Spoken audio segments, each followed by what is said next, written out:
Masayang araw, ganun lang pag masayang araw mga lodi. Aura, pak, pak. Kahit nga nandito lang ako sa loob. Ganitong pang summer ang outfit. Walang pake. Marites, pasok. Che. Diba? Ang sarap. Habang nagkakape, ganito lang. Suluhin ko. Alam nyo ba? Tignan nyo ba yung papulang ko sa inyo? Si Mama muna sa tabi ko.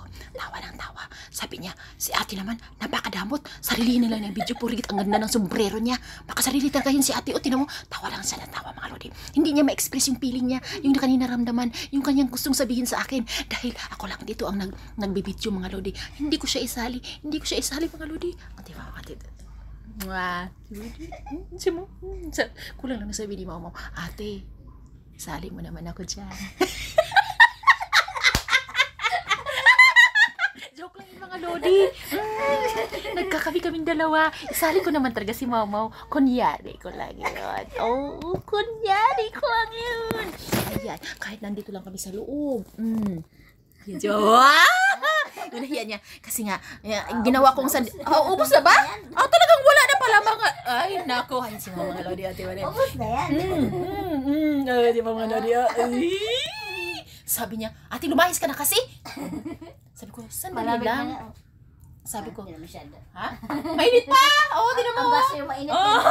Pati yung loob. Sabi niya sa akin, lumayas ka na kasi ate. Magbakasyon ka na. Sabi ko, sandali lang, Mau. Di pa ako pasakay ng eroplano. Hindi pa schedule. Sasakay din ako. Mamimiss mo din ako ilang araw. Sabi na lang.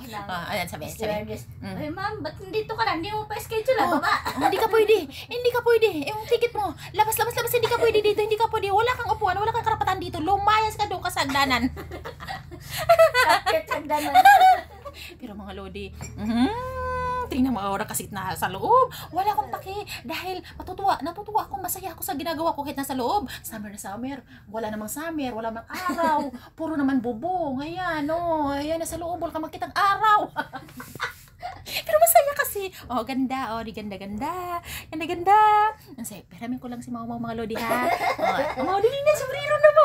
Mga lodi ha, hindi ako madamot. Di ba mga lodi ha? Di ba ba? Magsalita ka. Ikaw nagsuot niyan. Magsalita ka na. Tapos na ako. Mga lods, punta na tayong beach. Baka na tayong magturista. Kwentuhan mo sila. Tapos na ako. Bahala ka. Dali na ako. Kwentuhan mo sila. Siyempre, nasa sa'yo yung sombrero ko. Kahit wala tayong araw. Nandito tayo sa loob ng ng ating trabaho. Sa ating stock room. Ako yung nakasombrero natin. Ako ngayon yung magbabakasyon. Sige. Lodi, kausapin niya si Mama. Ako magbakasyon mga lods kasi ako yung naka-outfit ngayon. Tapos ako yung lalabas mamaya kaso na sobrang init sa labas. Hindi naman mga Lodi. Di ba? Ganda ng sombrero mga Lodi. Flower. Pause mo. Di ba mga Lodi cute si Mau. Di ba? Wala ako nun sa kanya. Yung naisip niya ngayon na post niya na yan, wala yan sa akin. Hindi ko naisip yung kanyang post na yan. Mag-beach na tayo. Pag na pag. Ayan mga Lodi, nagkakapilang kami sa kanya. Tapos na. Ayun na yung hugasan niyang baso. Ang akin, inantay niya yung baso. Kasi sabihin niya, Mateta, wala lang laman yung baso. Wala nang laman yung baso. Sabay-sabay mga lods. Okay, mga Lodi, magkakapi muna kayo ni Mama. Kaya iyan ang aming sombrero. Bye mga lods. Di ba mga Lodi? Good morning, good afternoon, good evening, good night, whatsoever. Lahat na. Lahat na.